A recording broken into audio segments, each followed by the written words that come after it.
The MiniBrute 2 and the MiniBrute 2S are basically the same synth, but the way you use them can be quite different. In this video I will talk about what I think are the main differences between the MiniBrute 2 and the MiniBrute 2S from Arturia, so stay tuned.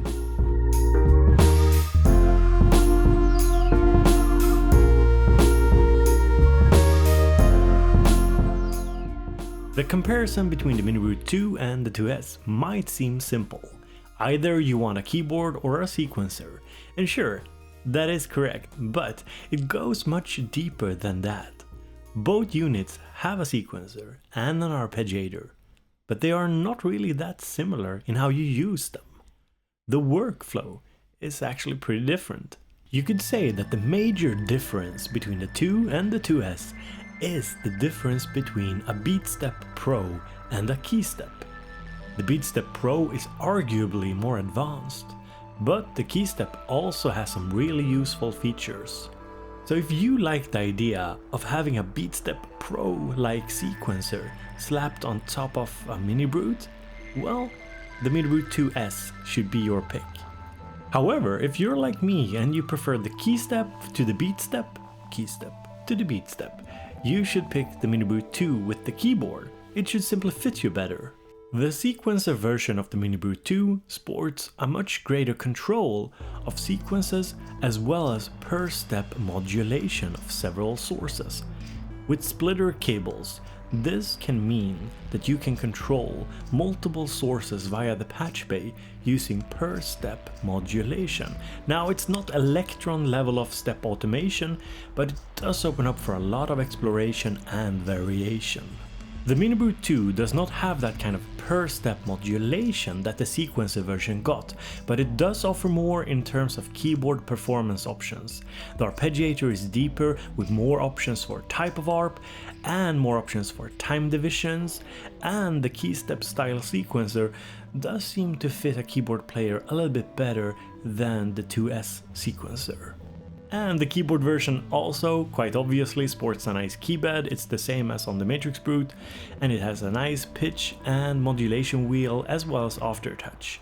You have 4 patch points on the patch bay that lets you modulate other sources from the keyboard.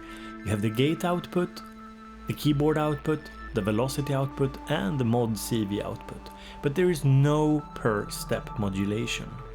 However, remember that the keyboard version does not have any graphical representation of the sequence. You basically have to remember it or write it down or use the software to create or back it up. And you also have fewer slots to save the sequences. On the 2S you actually have 64 slots for saving your sequences, and I think there's only 8 on the keyboard version. When it comes to graphical representations, the sequencer version, the 2S, has 16 pads that can be used to make a sequence as well as edit it. To edit it, you have 16 knobs that you can set pitch, gate, and 2 other mod values with, so you have a lot of graphical representation that the keyboard version does not.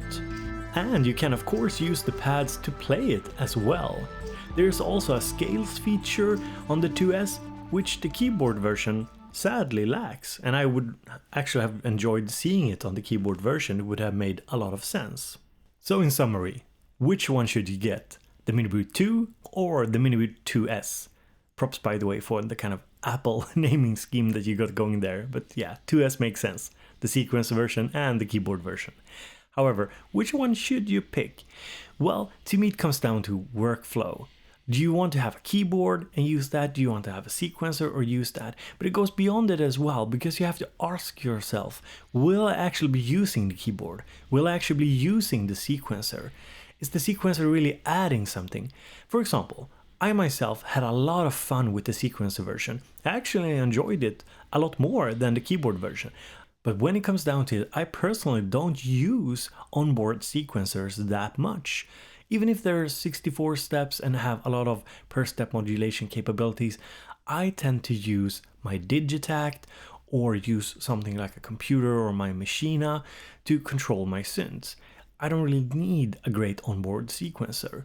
So while it was fun and a lot of fun to explore it, I felt that the keyboard version was better for me because I actually enjoy playing the keys, even though I'm a really bad keyboard player. So guys, I hope you enjoyed this little comparison. I hope it helped you out.